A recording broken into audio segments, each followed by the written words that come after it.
નમસ્કાર, આપ જોઈ રહ્યા છો સ્પાર્ક ટુડે ન્યૂઝ। સામૂહિક ગુરુપૂજન સમારોહ ભવ્યતા અને દિવ્યતા સાથે સંપન્ન થયો।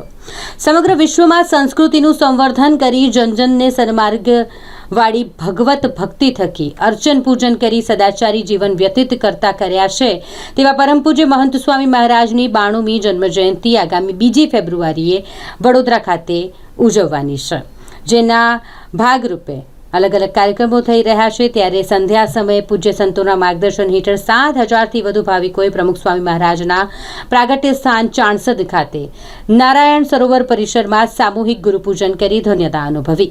આ પ્રસંગે પૂજનના અંતે એક સાથે 7,000 ભક્તોએ સમૂહ આરતી સમયે 7,000 દીપકો અને સરોવર નીરમાં પ્રતિબિંબિત થતા દીપકોથી જાણે નભમંડળ ધરાતલ પર દ્રશ્યમાન થઈ રહ્યું હોય તેવા દ્રશ્યો દેખાયા હતા। આ વિશિષ્ટ પ્રસંગે સંસ્થાના વડીલ સંત પૂજ્ય બ્રહ્મ વિહારી સ્વામી પણ ખાસ ઉપસ્થિત રહ્યા અને આ કાર્યક્રમને બિરદાવ્યો હતો।